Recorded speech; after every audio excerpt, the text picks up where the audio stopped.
സംസ്ഥാനത്തെ സർക്കാർ ആശുപത്രികളെ ആശ്രയിക്കുന്ന ഹൃദ്രോഗികൾ പ്രതിസന്ധിയിലേക്ക്. സർക്കാർ പണം നൽകാത്തതിനെ തുടർന്ന് ഉപകരണങ്ങൾ തിരിച്ചെടുക്കാൻ ഒരുങ്ങുകയാണ് വിതരണക്കാർ. 2024 ജൂലൈ 1 മുതൽ 159 കോടി രൂപ കുടിശ്ശികയുണ്ട് എന്നാണ് വിതരണക്കാർ പറയുന്നത്. ഉപകരണങ്ങൾ തിരിച്ചെടുത്താൽ ഹൃദയ ശസ്ത്രക്രിയ മുടങ്ങും. മനീഷ് മഹിപാൽ വിശദാംശങ്ങളുമായി. മനീഷ്, കഴിഞ്ഞ കുറച്ച് കാലങ്ങളായി നമ്മൾ ഇതേക്കുറിച്ച് വാർത്ത നൽകുകയാണ്. ഇതിനിടയിൽ ചില ചർച്ചകൾ നടന്നിരുന്നു. പക്ഷേ ഇതൊന്നും ഫലവത്തായില്ല എന്നതാണോ? ഏറ്റവും ഒടുവിൽ എന്താണിപ്പോൾ സംഭവിച്ചിട്ടുള്ളത്? അനുജ, ഇന്നലെ മെഡിക്കൽ വിദ്യാഭ്യാസ ഡയറക്ടർ ഡോക്ടർ KV വിശ്വനാഥനുമായി ഏജൻസി പ്രതിനിധികൾ ചർച്ച നടത്തിയിരുന്നു.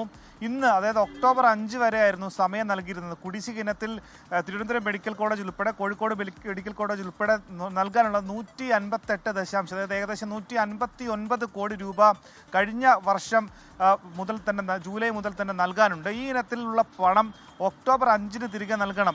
നേരത്തെ കാണിച്ചുകൊണ്ടാണ് സെപ്റ്റംബർ 1 തന്നെ അവർ നിലവിൽ കൊടുക്കുന്ന ഉപകരണങ്ങളുടെ വിതരണം സെപ്റ്റംബർ 1 തന്നെ നിർത്തിവെച്ചിരുന്നു. അതിനുശേഷം നിലവിലുള്ള ഉപകരണങ്ങൾ തിരിച്ചെടുക്കുന്നത് സംബന്ധിച്ചാണ് ഒരു സമയം കൊടുത്തത്. അങ്ങനെ സമയപരിധിയായിരുന്നു ഒക്ടോബർ 5 ഇന്നലെ.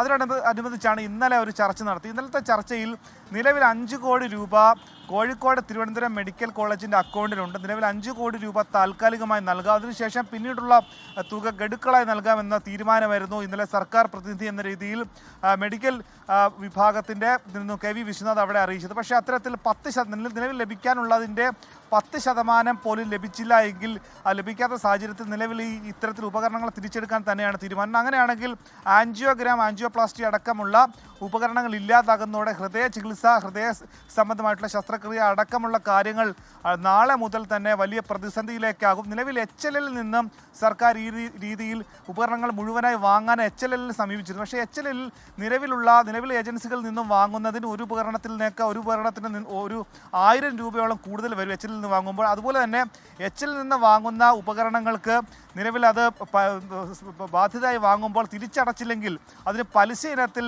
2% പലിശയും വരും. 1000 രൂപ അധിക ചെലവുമാണ്. അതുകൊണ്ട് തന്നെ HLL നിന്നും ഇത്തരത്തിൽ ഉപകരണങ്ങൾ വാങ്ങുന്നത് പ്രായോഗികമല്ല. അതുകൊണ്ട് ഏജൻസികളുമായി എങ്ങനെ അനുരഞ്ജനത്തിൽ എത്താമെന്ന ആലോചന സർക്കാർ നടത്തുകയാണ്. എന്താണെങ്കിലും നാളെ മുതൽ തന്നെ ഹൃദയ ശസ്ത്രക്രിയയ്ക്ക് വേണ്ട ഉപകരണങ്ങൾ നാളെ മുതൽ തിരിച്ചെടുക്കുമെന്ന കടുത്ത തീരുമാനത്തിലേക്ക് ഏജൻസി നീങ്ങിയിരിക്കുകയാണ്. അവസാനവട്ടം ചില കൂടിയാലോചനകൾ, ചർച്ചകളൊക്കെ നടക്കുന്നുണ്ട്. അതിൽ പ്രതീക്ഷ വെക്കാമോ മനീഷ്?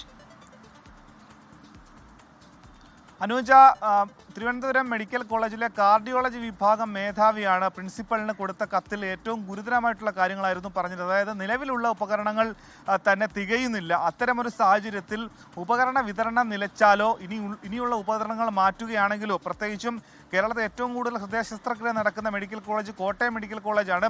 കോട്ടയം മെഡിക്കൽ കോളേജിലൊക്കെ തന്നെ ആ രീതിയിലൊരു പ്രതിസന്ധി വന്നാൽ അത് വലിയ രീതിയിൽ ജനങ്ങളെ, രോഗികളെ ബാധിക്കും. നേരത്തെ തന്നെ, അതായത് മാസങ്ങളോളം തന്നെ അത് കാത്തു നിൽക്കുന്ന ആളുകളാണ്. അതുകൊണ്ട് എങ്ങനെയും ഇത് പരിഹരിക്കാനുള്ള ശ്രമത്തിലേക്ക് സർക്കാർ നീങ്ങുമെന്നുള്ള കാര്യം ഏറെക്കുറെ ഉറപ്പാണ്. പക്ഷേ എങ്ങനെ ഇത്തരത്തിലുള്ള പ്രതിസന്ധി, സാമ്പത്തികമായുള്ള ബാധ്യതകൾ പരിഹരിക്കാൻ എന്തുതരം നീക്കമായിരിക്കും സർക്കാർ നടത്തുക എന്നതാണ് നോക്കിക്കാണേണ്ടത്. സാധാരണക്കാരായ രോഗികളെ ബാധിക്കാത്ത തരത്തിൽ ഈ പ്രശ്നത്തിന് ഒരു പരിഹാരം സർക്കാർ ഉണ്ടാക്കുമെന്നുള്ളതാണ് പ്രതീക്ഷ. ലോകത്തെവിടെയായാലും ഏത് സമയത്തും 24 വാർത്തകളും ഓഗ്മെന്റഡ് റിയാലിറ്റി പാക്കേജുകളും എക്സ്പ്ലെയിനറുകളും വിശദമായി കാണാൻ ഞങ്ങളുടെ YouTube ചാനൽ നിങ്ങൾക്ക് സബ്സ്ക്രൈബ് ചെയ്യാം.